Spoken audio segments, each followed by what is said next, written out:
Hello friends, welcome to the success केंद्रा।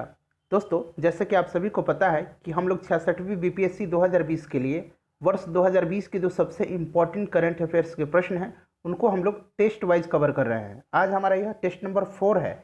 इससे पहले हम लोगों ने टेस्ट नंबर 1 से लेकर के 3 तक को कवर कर लिया था, तो अगर आपने नहीं देखा है तो देख लीजिएगा, लिंक डिस्क्रिप्शन में है। और दोस्तों, यह जो सीरीज है बिहार एसआई, बिहार ईएसआई और बिहार पुलिस ड्राइवर के लिए भी काफ़ी इंपॉर्टेंट है। तो वीडियो को पूरा देखिएगा। चैनल पर नए हैं तो सब्सक्राइब कर लीजिए और बेल आइकन को दबा लीजिएगा ताकि वीडियो का रेगुलर नोटिफिकेशन आपको मिलता रहे। तो चलिए फ्रेंड्स, बिना देरी किए आज का सेशन स्टार्ट करते हैं। वीडियो पसंद आएगी तो इसे लाइक और शेयर जरूर कर दीजिए। इसका पहला प्रश्न है कि निम्न में से किस राज्य के पुलिस महानिदेशक गुप्तेश्वर पांडे ने स्वैच्छिक रिटायरमेंट ले लिया। इंपॉर्टेंट क्वेश्चन है। तो बिहार की पुलिस महानिदेशक थे गुप्तेश्वर पांडे, जिन्होंने स्वैच्छिक रिटायरमेंट लिया है। ऑप्शन ए सही आंसर हो जाएगा। दूसरा प्रश्न देखिए, केंद्रीय रेल राज्य मंत्री सुरेश अंगदी का निधन हो गया, वह निम्न में से किस लोकसभा सीट से सांसद थे। तो देखिए, केंद्रीय खेल राज्य मंत्री सुरेश अंगदी जो थे यह बेलगाम लोकसभा सीट से सांसद थे। और ये किस पार्टी के थे, तो ये भारतीय जनता पार्टी के थे। इसको आप ध्यान रखिएगा। और बेलगाम कहाँ है, कर्नाटक में है। तीसरा क्वेश्चन देखिए, विश्व समुद्री दिवस 2020 किस तिथि को मनाया गया। तो देखिए, वर्ल्ड मैरी टाइम डे जो है प्रति वर्ष 24 सितंबर के दिन मनाया जाता है। और जब भी आप दिवस पढ़िए उसका थीम आप जरूर याद रखिएगा। इस वर्ष विश्व समुद्री दिवस 2020 का थीम था ये sustainable shipping for a sustainable planet. एक बार मैं और रिपीट कर देता हूँ, ये sustainable shipping for a sustainable planet. अंतर्राष्ट्रीय मैरीटाइम संगठन की स्थापना 17 मार्च 1948 को हुई थी। याद रखिएगा, अंतर्राष्ट्रीय मैरीटाइम संगठन की स्थापना 17 मार्च 1948 को हुई थी और इसका हेडक्वार्टर जो है वो लंदन में है। नेक्स्ट क्वेश्चन देखिएगा। नेक्स्ट क्वेश्चन है कि 45वें टोरंटो इंटरनेशनल फिल्म फेस्टिवल में किस भारतीय फिल्म ने एम्पलीफाई वॉइस अवार्ड जीता है। इंपॉर्टेंट क्वेश्चन है। एम्पलीफाई वॉइस अवार्ड जीता है द डिसाइपल फिल्म ने। ऑप्शन ए जो होगा सही आंसर हो जाएगा। और इसके डायरेक्टर हैं चैतन्य तमहने। मैं यहाँ पर लिख देता हूँ, इसके डायरेक्टर हैं चैतन्य तमहने। ये भी आप जरूर ध्यान रखिएगा। नेक्स्ट क्वेश्चन देखिएगा, पांचवा प्रश्न है कि देश में समाचार पत्रों, पत्रिकाओं और पत्रिकाओं के प्रकाशकों की शीर्ष संस्था भारतीय समाचार पत्र सोसाइटी के अध्यक्ष के रूप में किसे चुना गया है। तो ये किसको चुना गया है, ये चुने गए हैं अकिला उर्नाकर, यानी कि ऑप्शन नंबर ए जो होगा करेक्ट आंसर इसका हो जाएगा। नेक्स्ट क्वेश्चन देखिएगा कि स्वच्छता सर्वेक्षण 2020 के अनुसार 10 लाख से ज़्यादा आबादी वाले 3 सबसे गंदे शहर कौन से हैं। स्वच्छता सर्वेक्षण 2020 जो है यह जारी कौन मंत्रालय करता है, ये पूछा जाता है। तो देखिए, ये करता है आवास और शहरी मामलों के मंत्रालय, याद रखिएगा। और सबसे स्वच्छ शहर कौन सा है, इंदौर है। दूसरे नंबर पर सूरत है। क्लियर है फ्रेंड्स। और 10 लाख की आबादी वाले 3 सबसे गंदे शहर कौन कौन से हैं, तो सही आंसर हो जाएगा इसका ऑप्शन नंबर ए पटना, पूर्वी दिल्ली और चेन्नई। पटना जो है सबसे गंदा शहर है। नेक्स्ट क्वेश्चन देखिएगा, क्वेश्चन नंबर 7 है। और फ्रेंड्स, इससे पहले हम लोगों ने 38वीं बीपीएससी से लेकर के 65वीं बीपीएससी तक में जितने भी प्रश्न पूछे गए थे उनको हम लोगों ने सब्जेक्ट वाइज कवर किया है। तो अगर आपने नहीं देखा है तो देख लीजिएगा, लिंक डिस्क्रिप्शन में है। और प्रैक्टिस सेट भी चलाया जा रहा है, तो अगर आप अभी तक प्रैक्टिस सेट से नहीं जुड़े हैं तो जुड़ जाइएगा। चलिए, 7वां प्रश्न पढ़िएगा कि राष्ट्रीय शिक्षा नीति 2020 के निर्माण के लिए जून 2017 में किस समिति का गठन किया गया। इंपॉर्टेंट क्वेश्चन है। तो ये गठन किया गया है कि कस्तूरी रंगन समिति का। ऑप्शन सी जो है करेक्ट आंसर हो जाएगा। क्वेश्चन नंबर 8 देखिएगा कि उत्तर रेलवे के द्वारा किन स्थानों के मध्य पहली बार व्यापार माला एक्सप्रेस चलाई गई है। व्यापार माला एक्सप्रेस किन स्थानों के मध्य पहली बार चलाई गई है।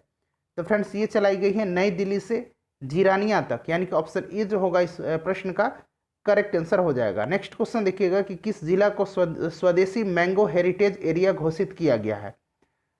स्वदेशी मैंगो हेरिटेज एरिया घोषित किया गया है कनपुरम को, यानी कि ऑप्शन डी जो होगा इस प्रश्न का सही आंसर हो जाएगा। नेक्स्ट क्वेश्चन देखिएगा, नेक्स्ट क्वेश्चन है कि हरिवंश नारायण सिंह राज्यसभा के उपसभापति पुनर्निर्वाचित हुए हैं।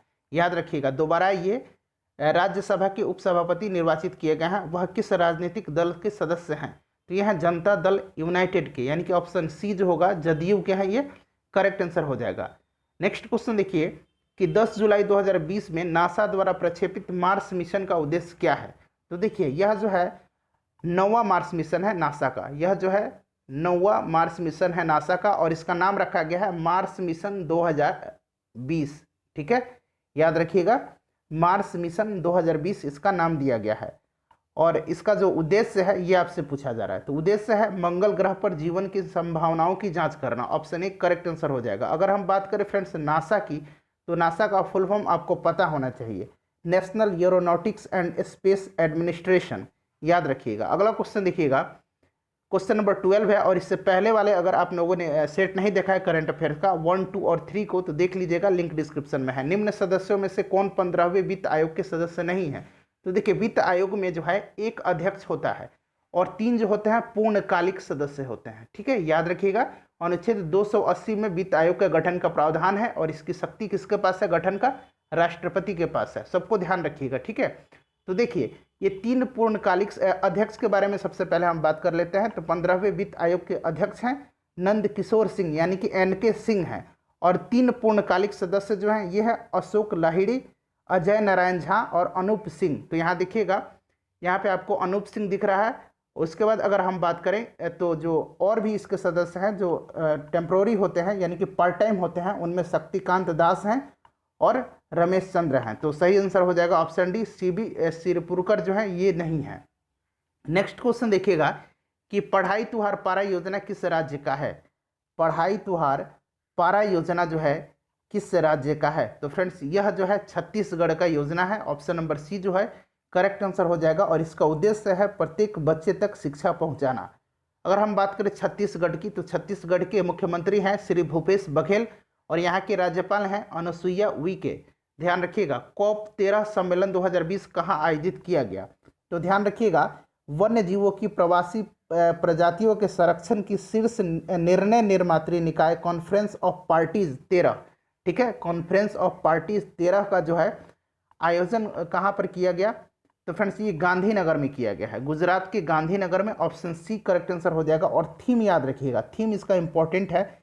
थीम है प्रवासी प्रजातियां पृथ्वी को जोड़ती हैं और हम मिलकर उनका अपने घर में स्वागत करते हैं।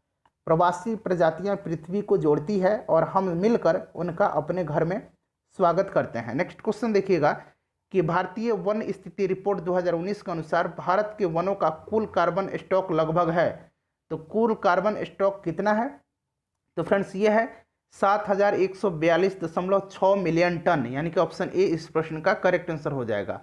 क्वेश्चन नंबर 16 देखिए कि फरवरी 2020 में केंद्रीय मंत्रिमंडल ने सरोगेसी की प्रक्रिया को विनियमित करने से संबंधित सरोगेसी विनियमन विधेयक 2020 को मंजूरी दी है। इसका उद्देश्य क्या है? तो फ्रेंड्स इसका उद्देश्य है व्यावसायिक सरोगेसी पर प्रतिबंध लगाना, यानी कि ऑप्शन सी सही आंसर हो जाएगा। नेक्स्ट क्वेश्चन देखिए, सरबत द भल्ला ट्रेन किन 2 स्थानों के बीच चलाई गई? तो सरबत द भल्ला ट्रेन जो है यह नई दिल्ली से लोहिया खास के बीच में चलाई गई है। लोहिया खास कहाँ है? तो ये पंजाब में एक जगह है, ध्यान रखिएगा। नेक्स्ट क्वेश्चन देखिए, क्वेश्चन नंबर 18 है कि विश्व प्रेस स्वतंत्रता सूचकांक 2020 के अनुसार भारत का स्थान क्या है? तो देखिए यह जो सूचकांक है जारी कौन करता है? तो रिपोर्टर्स विदाउट बॉर्डर्स करता है जारी। क्लियर है फ्रेंड्स? अगर हम बात करें इसमें भारत का स्थान, तो टोटल 180 देशों की सूची में भारत का जो स्थान है वो कौन सा है? भारत का स्थान, तो भारत का स्थान इसमें रहा है 142वां, यानी कि ऑप्शन नंबर बी जो होगा इस प्रश्न का करेक्ट आंसर हो जाएगा। 142 स्थान भारत का रहा है 2020 में। अगर हम 2019 की बात करें तो 2019 में भारत का रैंक था 140। प्रथम स्थान पर इस वर्ष जो रहा है वो रहा है नॉर्वे, दूसरे स्थान पर फिनलैंड रहा है और तीसरे स्थान पर डेनमार्क रहा है। और सबसे नीचे 180वां स्थान जो मिला है वो मिला है नॉर्थ कोरिया को, यानी कि उत्तर कोरिया को। चलिए अगला क्वेश्चन देखिएगा। अगला क्वेश्चन है कि गाजियाबाद पुलिस ने शहर में सुरक्षा व्यवस्था और ऑटो रिक्शा पर सफर करने वाले यात्रियों की सुरक्षा को और पुख्ता करने के लिए कौन सा ऑपरेशन चलाया है? तो ये कौन सा ऑपरेशन चलाया है? ये चला है ऑपरेशन नकेल। याद रखिएगा, ऑपरेशन नकेल जो है गाजियाबाद पुलिस के शहर के पुलिस के द्वारा चलाया गया है। अगला क्वेश्चन देखिएगा, क्वेश्चन नंबर 20। क्वेश्चन नंबर 20 है भारत की सबसे धनी महिला रोशनी नादर किस IT कंपनी की अध्यक्ष हैं? तो इंपॉर्टेंट है, ये दिल्ली की हैं और ये जो है HCL की जो है अध्यक्ष हैं। ऑप्शन नंबर बी सही आंसर हो जाएगा। तो फ्रेंड्स अब अगला सेट करेंगे और उसमें भी हम लोग 20 क्वेश्चंस को कवर करेंगे। चलिए उसको कवर कर। सेट 2 का पहला प्रश्न देखिएगा कि संयुक्त राष्ट्र जलवायु परिवर्तन सम्मेलन COP26, कॉप का फुल फॉर्म अभी मैंने थोड़ी देर बताया था, कॉन्फ्रेंस ऑफ पार्टीज होता है। 26 है COP26, निम्न में से किस स्थान पर आयोजित किया जाएगा? तो देखिए COP26 का आयोजन जो है यह ग्लासगो में किया जाएगा। अगर हम बात करें COP25 की, तो इसका जो आयोजन कहाँ हुआ था? मैड्रिड में हुआ था। मैड्रिड कहाँ है? तो स्पेन में है, स्पेन की राजधानी है, ध्यान रखिएगा। अगला क्वेश्चन देखिएगा कि भारत का उद्देश्य किस वर्ष तक तपेदिक यानी कि टीबी को समाप्त करना है? तो 2025 तक का लक्ष्य रखा गया है। ऑप्शन बी सही आंसर हो जाएगा। टीबी दिवस 24 मार्च के दिन प्रत्येक वर्ष को मनाया जाता है, ध्यान रखिएगा। और इस वर्ष इसकी थीम क्या थी? इस वर्ष इसकी थीम थी it's time to end TB. यहाँ मैं लिख देता हूँ it's time to end TB, याद रखिएगा, इस वर्ष की इसकी थीम थी। नेक्स्ट क्वेश्चन देखिए, निम्नलिखित में से किस राज्य सरकार ने पेट्रोलियम उत्पादों पर कोविड-19 उपकर को रद्द करने का निर्णय लिया है? तो फ्रेंड्स ये कौन सा राज्य से लिया है? नागालैंड लिया है। ऑप्शन सी करेक्ट आंसर हो जाएगा। नेक्स्ट क्वेश्चन देखिएगा कि राष्ट्रपति रामनाथ कोविंद ने 2018-19 के लिए राष्ट्रीय सेवा योजना NSS यानी कि नेशनल सर्विस स्कीम प्रदान किया है, पुरस्कार प्रदान किया है। NSS किस मंत्रालय की पहल है? तो फ्रेंड्स यह जो है भारत सरकार की युवा मामले और खेल मंत्रालय की पहल है। ऑप्शन सी करेक्ट आंसर हो जाएगा। आप कमेंट करके बताइए कि युवा मामले और खेल मंत्रालय का प्रभार किनके पास है वर्तमान में। नेक्स्ट क्वेश्चन देखिएगा कि हाल ही में भूपेश पांड्या का निधन हो गया, वह निम्न में से क्या थे? फ्रेंड्स उम्मीद कर रहा हूं कि वीडियो आप सभी को पसंद आ रही है, तो प्लीज़ फ्रेंड्स वीडियो को लाइक कीजिए। आपके लाइक करने से आपके कोई पैसे खर्च नहीं होते हैं, इससे मुझे मोटिवेशन मिलता है। तो आपसे रिक्वेस्ट है कि प्लीज़ एक लाइक एटलीस्ट आप ज़रूर कर दीजिएगा अगर वीडियो पसंद आ रही है। अगर आपको नापसंद है वीडियो तो आप डिसलाइक कर सकते हैं। चलिए, तो भूपेश पांड्या जो है यह क्या है? तो फ्रेंड्स इंपॉर्टेंट है, ध्यान रखिएगा। भूपेश पांड्या जो है अभिनेता थे। मध्य प्रदेश विधानसभा के द्वारा, थोड़ा सा ऊपर कर देता हूं, हाँ, मध्य प्रदेश विधानसभा द्वारा पारित मध्य प्रदेश साहूकार संशोधन विधेयक 2020 के अनुसार अचल संपत्ति के दान विक्रय पर कितने प्रतिशत से अधिक अतिरिक्त स्टाम्प शुल्क नहीं लगेगा?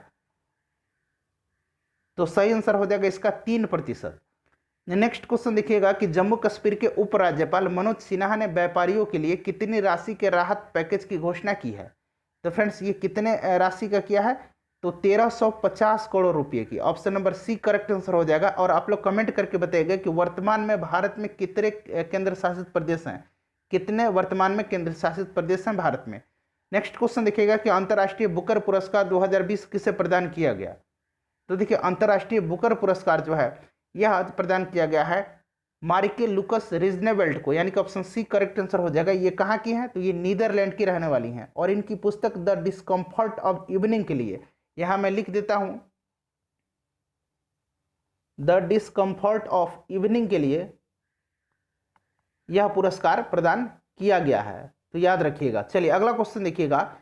नेक्स्ट क्वेश्चन है क्वेश्चन नंबर 9 कि निम्नलिखित में से किस राज्य द्वारा छात्रों को सीखने, कैरियर परामर्श, रोजगार में मार्गदर्शन करने के लिए एक एकीकृत पोर्टल यू राइज शुरू किया गया है? तो देखिए यू राइज जो शुरू किया गया है ये किया गया है उत्तर प्रदेश सरकार के द्वारा, यानी कि ऑप्शन नंबर डी जो होगा इसका करेक्ट आंसर हो जाएगा। विश्व पर्यटन दिवस प्रतिवर्ष किस तिथि को मनाया जाता है? तो देखिए विश्व पर्यटन दिवस जो है प्रतिवर्ष मनाया जाता है। कब मनाया जाता है? इंपॉर्टेंट है, काफ़ी इंपॉर्टेंट है, याद रखिएगा, 27 सितंबर के दिन मनाया जाता है। ऑप्शन सी करेक्ट आंसर हो जाएगा। और इस वर्ष इसकी थीम थी tourism and rural development, tourism and rural development, याद रखिएगा। चलिए अगला क्वेश्चन देखिएगा। नेक्स्ट क्वेश्चन है कि वाशिंगटन में अंतर्राष्ट्रीय मुद्रा कोष IMF के कार्यकारी निदेशक के सलाहकार के रूप में किससे नियुक्त किया गया है? तो देखिए IMF की स्थापना कब हुई थी? तो 1944 में हुई थी, ठीक है। अगर हम इसका बात करें कि प्रबंध निदेशक कौन है IMF के, तो क्रिस्टलिना जॉर्जिएवा हैं, याद रखिएगा, क्रिस्टलिना जॉर्जिएवा हैं। और मुख्य अर्थशास्त्री कौन है? तो गीता गोपीनाथन है, याद रखिएगा। चलिए तो सही आंसर इसका ऑप्शन नंबर कितना हो जाएगा? सही आंसर हो जाएगा ऑप्शन डी सीमांचल दास को। नेक्स्ट क्वेश्चन देखिएगा, क्वेश्चन नंबर 12 कि हाल ही में नागोर्नो कराबाख क्षेत्र पर आर्मेनिया किस देश के बीच झड़प हो गई थी? आर्मेनिया और किस देश के बीच नागोर्नो कराबाख जो क्षेत्र है उस पर झड़प हो गई थी? तो आर्मेनिया और अजरबैजान के बीच में हो गई थी। और अजरबैजान की राजधानी कहाँ है? बाकू है, याद रखिएगा। और आर्मेनिया की राजधानी कहाँ है? तो ध्यान रखिएगा, अर्मेनिया की राजधानी भी पूछा जाता है। तो अर्मेनिया की राजधानी है एरेवान, यहाँ मैं लिख देता हूँ, एरेवान अर्मेनिया की राजधानी है। हाल ही में नरेंद्र सिंह तोमर ने भारतीय कृषि अनुसंधान संस्थान के असम परिसर का उद्घाटन किया।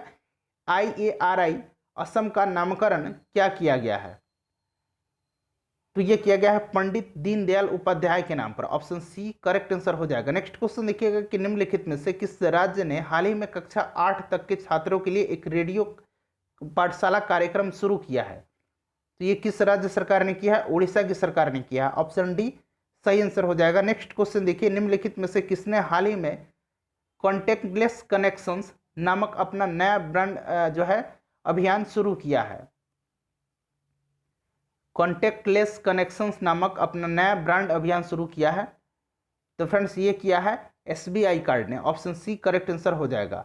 अगला क्वेश्चन देखिएगा कि भारतीय वायुसेना में औपचारिक रूप से शामिल किए गए राफेल लड़ाकू विमान को उड़ाने वाली भारत की पहली महिला फाइटर पायलट कौन बनी है? इंपॉर्टेंट क्वेश्चन है। तो देखिए, राफेल जो है कहाँ से आया है?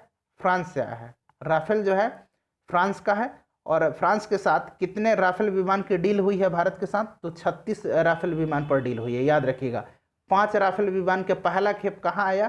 तो अंबाला एयरबेस पर आया है, इसको भी आप ध्यान रखिएगा। और इसको उड़ाने वाली पहली महिला फाइटर बन गई है शिवांगी सिंह, यानी कि ऑप्शन नंबर बी जो होगा इस प्रश्न का करेक्ट आंसर हो जाएगा। नेक्स्ट क्वेश्चन देखिएगा कि किस राज्य सरकार ने बिना लाइसेंस के ढीली सिगरेट और बीड़ी बेचने पर प्रतिबंध लगा दिया है? यानी कि लूज जो सिगरेट बीड़ी मिलते हैं 1 पीस 2 पीस, तो किस राज्य ने इस पर प्रतिबंध लगा दिया है? तो ऐसा करने वाला यह पहला भारतीय राज्य कौन बन गया है? तो फ्रेंड्स ये बन गया है Maharashtra. Option C correct answer हो जाएगा। नेक्स्ट क्वेश्चन देखिए, DRDO ने कहां पर लेजर गाइडेड मिसाइल का सफल परीक्षण किया है? लेजर गाइडेड मिसाइल का सफल परीक्षण कहां पर किया है? तो ये किया है Ahmednagar. Option number A correct answer हो जाएगा। नेक्स्ट क्वेश्चन देखिए कि निम्नलिखित में से किसे दुनिया के सबसे अधिक वेतन पाने वाली अभिनेत्री के रूप में नामित किया गया है? तो फ्रेंड्स ये किसे किया गया है? सोफिया वेरगारा को किया गया है। ऑप्शन सी सही आंसर हो जाएगा। इसके बाद हम लोग तीसरा सेट करेंगे और तीसरे सेट में भी हम लोग 20 प्रश्न कवर करेंगे। तो इस तरह से टोटल 60 प्रश्न हमारे कवर हो गए। तो निम्नलिखित में से कौन सा हवाई अड्डा भारतीय विमानपत्तन प्राधिकरण का पहला हवाई अड्डा बन गया है जो पूरी तरह से सौर ऊर्जा संचालित है? तो फ्रेंड्स ये बन गया है पुडुचेरी हवाई अड्डा। ऑप्शन ए सही आंसर हो जाएगा। चलिए अगले सेट में अब 20 क्वेश्चंस को हम कवर कर। तीसरा सेट का पहला प्रश्न देखिएगा कि हिमालय चंद्र टेलीस्कोप जिसने 20 वर्ष सफलतापूर्वक पूरे किए हैं वह किस पर्वत श्रृंखला पर स्थित है? तो फ्रेंड्स देखिए, हिमालय चंद्र टेलीस्कोप जो है यह भारतीय खगोल भौतिकी संस्थान के द्वारा संचालित किया जाता है। भारतीय खगोल भौतिकी संस्थान बेंगलोर में है। और ये जो हिमालय चंद्र टेलीस्कोप है यह किस श्रृंखला पर स्थित है? तो ये माउंट सरस्वती पर्वत श्रृंखला पर स्थित है। दूसरा प्रश्न है कि कोरोना वायरस की स्क्रीनिंग के लिए 1 करोड़ से अधिक परीक्षण करने वाला निम्न में से कौन देश का पहला राज्य बन गया है?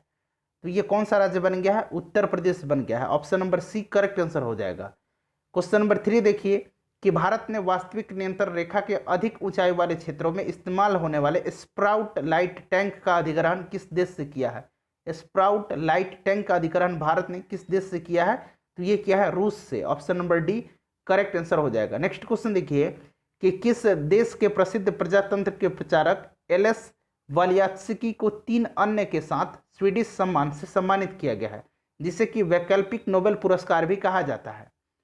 तो स्वीडिश सम्मान को वैकल्पिक नोबेल पुरस्कार भी कहा जाता है। तो ये जो है एलएस वालियात्स्की ये कहाँ के हैं? तो फ्रेंड्स ये जो है बेलारूस के हैं। ऑप्शन नंबर ए जो होगा करेक्ट आंसर हो जाएगा। नेक्स्ट क्वेश्चन देखिएगा निम्नलिखित में से किसे भारतीय स्टेट बैंक का चेयरमैन नियुक्त किया गया है? तो देखिए, भारतीय स्टेट बैंक की स्थापना कब हुई थी? तो 1 जुलाई 1955 को हुई थी। इसका हेडक्वार्टर कहाँ है? मुंबई में है। अब इसके नए चेयरमैन बन गए हैं दिनेश कुमार खारा। ऑप्शन नंबर सी जो होगा करेक्ट आंसर हो जाएगा। दिनेश कुमार खारा किसका स्थान लिया है? रजनीश कुमार का स्थान लिया है। कॉफी टेबल बुक असम की विरासत की खोज के लेखक कौन है? तो देखिए यह पुस्तक इंपॉर्टेंट है क्योंकि इसका जो विमोचन किया है पूर्वोत्तर क्षेत्र विकास मंत्रालय के राज्य मंत्री श्री जितेंद्र सिंह ने इसका विमोचन किया है। और यह पुस्तक लिखा किसके किया गया है? तो पद्म पानी बोरा के द्वारा लिखा गया। ऑप्शन नंबर सी जो होगा इस प्रश्न का सही आंसर हो जाएगा। नेक्स्ट क्वेश्चन नंबर 7 देखिए कि द राइट लाइवलीहुड फाउंडेशन द्वारा वर्ष 2020 का राइट लाइवलीहुड अवार्ड किसे प्रदान किए जाने की घोषणा की गई है? तो फ्रेंड्स ये सभी को दिया गया है। यानी कि एल एस बलियाची को दिया गया है, ब्रायन स्टीवेंसन को दिया गया है, नासरिन सोतोयुडेह को दिया गया है और लोटी कनिंघम रेन को दिया गया है। तो सही आंसर ऑप्शन डी हो जाएगा, सभी को दिया गया है 1, 2, 3 और 4। अगला क्वेश्चन देखिएगा और फ्रेंड्स वीडियो को शेयर जरूर कर दीजिएगा। भारत के चंदन वनों में विनाशकारी चंदन स्पाइक रोग की वापसी के कारण चर्चा में रहा मरायूर चंदन वन भारत के किस प्रदेश में स्थित है? तो देखिए मरायूर चंदन वन भारत के केरल राज्य में है। ऑप्शन नंबर ए जो होगा सही आंसर हो जाएगा। भारत के लिए संयुक्त राष्ट्र पर्यावरण कार्यक्रम UNEP United Nation environmental programme की क्षेत्रीय राजदूत किसे नियुक्त किया गया है? तो फ्रेंड्स अगर हम बात करें संयुक्त राष्ट्र पर्यावरण कार्यक्रम की, तो इसकी स्थापना 1972 में हुई थी और इसका हेडक्वार्टर जो है वो केनिया के नैरोबी में है। ठीक है, नैरोबी में इसका हेडक्वार्टर है। और इस प्रश्न का अगर सही आंसर की बात करें तो किसे बनाया गया है इसका ब्रांड एम्बेसडर, राजदूत यानी कि ब्रांड एम्बेसडर किसे बनाया गया है? तो ये बनाया गया है खुशी चिंदलिया को। इंपॉर्टेंट है, जरूर आप ध्यान रखिएगा। क्वेश्चन नंबर 10 देखिए कि मानव विकास सूचकांक 2019 के रिपोर्ट के अनुसार भारत किस स्थान पर है? तो टोटल 189 देशों की सूची में भारत का स्थान जो रहा है 129 रहा है। अगर हम बात करते हैं 2018 की, तो 2018 में भारत का रैंक 130 था। तो भारत को एक अंक का सुधार हुआ है भारत के अंकों में। पहले स्थान पर बात करें तो पहले स्थान पर कौन सा देश है इसमें इंपॉर्टेंट है? नॉर्वे है। दूसरे स्थान पर स्विट्जरलैंड है और तीसरे स्थान पर आयरलैंड है। और यह जो है जारी कौन करता है? तो यह जारी करता है United Nation development programme UNDP इसको जारी करता है। चलिए अगला क्वेश्चन देखिएगा कि देश का सबसे लंबा नदी रोपवे जिसकी लंबाई 2 किलोमीटर है जो ब्रह्मपुत्र नदी पर बन रहा है असम के किस शहर में स्थित है? तो फ्रेंड्स ये असम के गुवाहाटी में है। Option number B correct answer हो जाएगा। देश में कोविड-19 महामारी से सबसे ज़्यादा प्रभावित राज्य कौन सा है? तो सबसे ज़्यादा जो प्रभावित राज्य है वो महाराष्ट्र है। बेलारूस का लगातार 6ठे बार प्रधानमंत्री निर्वाचित किसको किया गया है? इंपॉर्टेंट है, तो ये निर्वाचित किए गए हैं अलेक्जेंडर लुकाशेंको, यानी कि ऑप्शन ए करेक्ट आंसर हो जाएगा। बेलारूस की राजधानी याद रखिएगा, पूछा जाता है। तो इसकी राजधानी मिन्स्क है। मी आधा 9 फिर आधा 100 और क मिन्स्क इसकी राजधानी है। वर्ष 2019 में एक नई प्रकार की स्याही की खोज की गई है जो प्रतिदीप्ति स्फुरदीप्ति सिद्धांत तकनीक पर आधारित है। इसकी खोज किस संस्थान के द्वारा की गई है? तो फ्रेंड्स इसकी खोज जो की गई है CSIR के द्वारा की गई है। ऑप्शन सी करेक्ट आंसर हो जाएगा। किस देश ने पहली बार विपक्ष के नेता का पद गठन किया है और उस पद पर भारतीय मूल के व्यक्ति को नियुक्त किया गया है? ये किया गया है सिंगापुर में। और इस पर जो पहले व्यक्ति नियुक्त हुए हैं उनका नाम है, भारतीय मूल के हैं, प्रीतम सिंह। याद रखिएगा कौन है? प्रीतम सिंह नियुक्त हुए हैं। अगला क्वेश्चन देखिएगा कि भारत को संयुक्त राष्ट्र सुरक्षा परिषद में अस्थायी सदस्य किस अवधि के लिए चुना गया है? तो सुरक्षा परिषद में टोटल कितने सदस्य होते हैं? 15 सदस्य होते हैं, 5 अस्थायी होते हैं और 10 अस्थायी होते हैं। तो भारत को चुना गया है 2021-22 के लिए। ऑप्शन नंबर ए जो होगा करेक्ट आंसर हो जाएगा। भारतीय रेल के निजीकरण की सिफारिशों किस समिति के द्वारा प्रस्तुत की गई? तो ये जो प्राइवेटाइजेशन है इसका जो सिफारिश है विवेक देवरा समिति के द्वारा प्रस्तुत की गई। सरकारी नौकरियों में 2 चाइल्ड पॉलिसी लागू करने वाला भारत का पहला राज्य कौन सा है? तो पहला राज्य कौन सा है फ्रेंड्स? असम है। Option number A correct answer हो जाएगा। नेक्स्ट क्वेश्चन देखिएगा। नेक्स्ट क्वेश्चन है कि बेलगाम विवाद किन राज्यों के बीच है? तो बेलगाम विवाद जो है महाराष्ट्र और कर्नाटक के बीच में है। ऑप्शन सी सही आंसर हो जाएगा। आत्मनिर्भर भारत अभियान के तहत कृषि के बुनियादी ढांचों की बेहतरी हेतु कितने करोड़ रुपए की पैकेज की व्यवस्था की गई है? तो ये की गई है 1 लाख करोड़ की। ऑप्शन ए करेक्ट आंसर हो जाएगा। और फ्रेंड्स आप बताइए कि असम के प्रेजेंट टाइम में मुख्यमंत्री कौन है? आई होप कि वीडियो आपको पसंद आई होगी। तो प्लीज़ फ्रेंड्स वीडियो को लाइक और शेयर जरूर कर दीजिएगा। चैनल पर नए हैं तो सब्सक्राइब कर लीजिए और बेल आइकन को दबा लीजिएगा। मिलते हैं नेक्स्ट वीडियो में। Thanks for watching.